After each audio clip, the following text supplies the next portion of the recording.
After coaching for the last 5 years and coaching pastors specifically for the last year, I've found the number one mistake that pastors make in the gym. And today I'm going to show you how you can fix it for yourself. So here's the problem, is these guys are going to the gym, but without a clear outcome. So here's what this looks like. They go in with this mindset of, I'm going to go get a sweat on, and I'm going to go get my heart rate up. Then they're going to go feel the burn whenever they lift the weights, and then they're going to experience tension. And so if they've done these things, then they feel that they've had a productive workout, but that's not necessarily true. What they do is they go in and, those doors to Planet Fitness open wide, and they hop on this machine because they're feeling like it today. Then they feel like some more arms, so they go over to the arm section and they do more arms. They go from machine to machine to machine. They go to the Smiths, they go pick up dumbbells for a minute, they do a few things here and there, but there's no clear goal. And then on top of that, whenever they do find a machine that they feel like doing that day, they don't know what weight to use, and they don't know how many reps to do with that weight. And that means that eventually they figure out they have no clear plan to progress from week to week. So there's no actual destination for them to get to. There's no clear end goal here.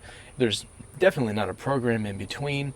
And so it's just a bad system, and there's no clear outcome. So if this is you, if you've ever felt like this, maybe you've hopped from machine to machine, you don't know exactly why you're going in the gym, but you're doing it anyway, then what I'm encouraging you to do is to ditch this old way of doing things.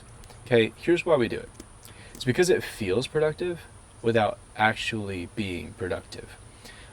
We like to give ourselves credit sometimes more than we deserve, and so we feel like we're being productive by going in the gym. And to some degree, yes, there's some element of truth. Like, yeah, you could have not gone, and you probably, that which one's better? Obviously, going is going to be better than not going, but which one is actually going to get you any results? Which one's actually a wise use of your time? Probably if you actually have a goal.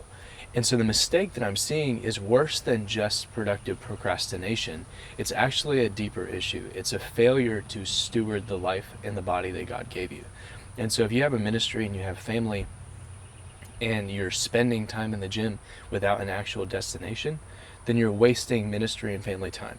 You're stealing from them what God gave to you to honor for Him. So we need to be productive whenever we go into the gym, not just feel productive because you move some weights. So how do we actually do this? Number 2, make or find a solid workout plan. So if you're going to do this, here's what you should be looking for. Number 1, purposeful exercise selection. What this means is that you're selecting the exercises that you do whenever you go into the gym, and it should be purposeful. There needs to be a reason why every exercise is listed. Why is it in the order that it's in? Why is it on this day versus this day of the week?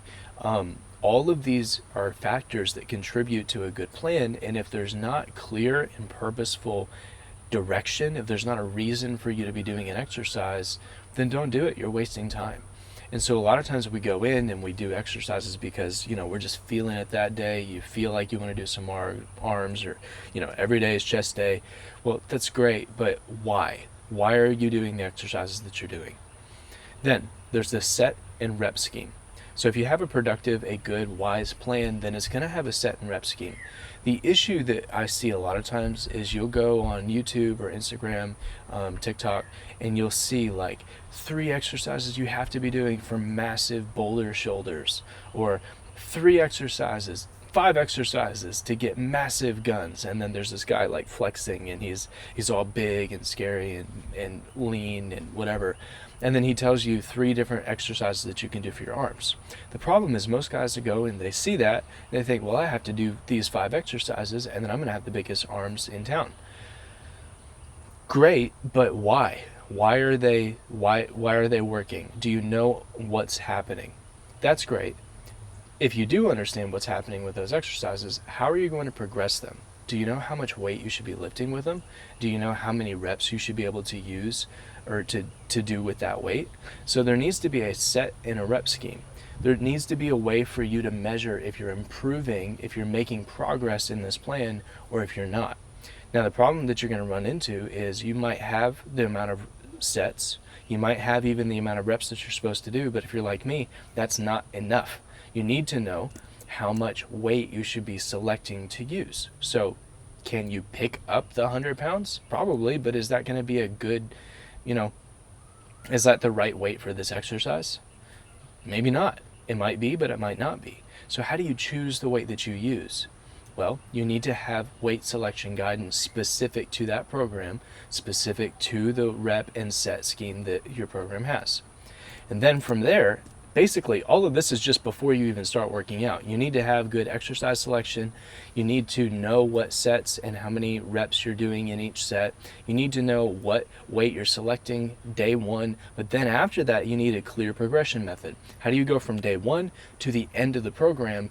How much are you going to increase? How much are you going to use different weights? Are you going to increase the weights? Are you going to increase the reps? How does that work? Ideally, you would have where you increase your weight and increase your reps by the end of the program. For instance, if this is day one of a program and you can lift 100 pounds for 5 reps, and by the end of the program, you can lift 150 pounds for 5 reps, now you've definitely gotten stronger. And so you need to have a clear progression method to get you from here to here, and to have a linear, have a clear guide, a clear path for you to walk week after week, exercise after exercise. Now, if you want that, I actually put together 3 free workout plans that you can use.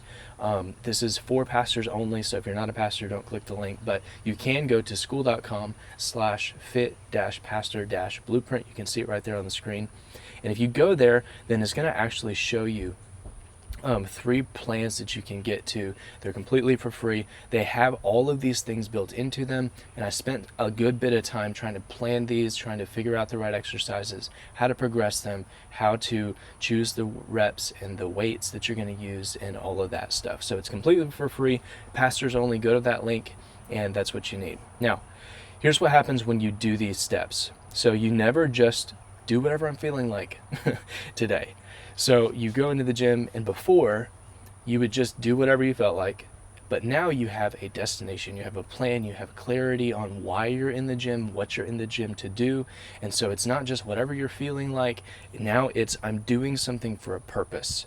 And I think, that's one of the big differences between like a child and a man is when you became a man, you put away childish things, and those things oftentimes are just whatever you feel like doing. But as a man, you need to be a man, show thyself a man, the Bible says. You need to do what's required, not always what's fun. So yes, I do believe your training should be fun, but it should also be purposeful. And then ask yourself this, which one's more fun?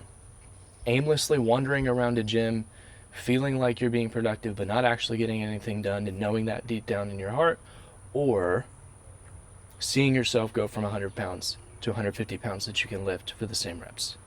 I want the actual progress. I want to see those numbers going up. I want to see my strength going up. I want to see visual difference in the mirror, in my muscles. I want to be different. And that progress only comes whenever you lay aside that old way, you pick up this new way, and now you never stop. You never go into the gym just going to do whatever I'm feeling like today. You never do that again. You always know what weight to use today, how many reps to do with that weight, and then you progress week to week. Now, if I'm able to lift the same weight for more reps next week, guess what? You just got stronger.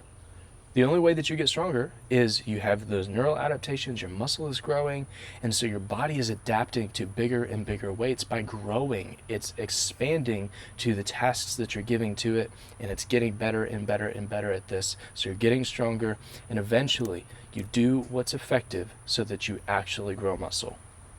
You're no longer wasting time. You're no longer poorly stewarding your time. Now you're using that time, the Bible would say redeeming that time, so that now you're stewarding what God has given you in a wise way. Now, if you want some action steps, here they are, just broken down real quick recap. Number 1 is find a good plan. There's 3 available, school.com/fit-pastor-blueprint. Then start following that plan this week. Don't wait until next week. Don't wait until a year from now. Don't go shopping around for a dozen different plans. Just go implement a plan right now. There's 3 free ones. Go now. Don't deviate then for 30 days. The problem is most people They figure out there's this plane, and then they hear 100 reasons why this other plane's better. Or they get in there and they do one exercise and they really don't like the way that it feels. And then they deviate, they just jump ship and they change the course. Well, how do you think that plane's going to work? How is your progression method going to progress you if you don't follow the method? Doesn't make sense. So stay on that plane for 30 days. As an example, I actually was at the gym Saturday with my dad. And there was an exercise that he was really not enjoying because it was uncomfortable, it hurt. He'd only done it once or twice before, and I happened to be there at the same time that he was. So I said, "Hey Dad, why don't you try it this way?" And I coached him a little bit, gave him a different cue, and he performed the movement for the first time correctly. Now, had he just jumped ship and done a different program, he would have never gotten to that point where he had enough experience to know what it should feel like. And how do you think I got to the point to know what I should coach him on? It's because I did that movement plenty of times and I already know what the mechanics are. I know how it's supposed to feel. And so a lot of times the issues that we run into, or the hard, I don't like this, that we feel, that ick or that yuck that we feel about certain exercises or certain programs, is oftentimes just because you haven't given it enough time. So give it at least 1 month to where you're committed. And if you're not seeing any changes, if you're not getting any stronger, then fine, jump ship, go find something that's working for you. But just at least be consistent long enough to give it a shot.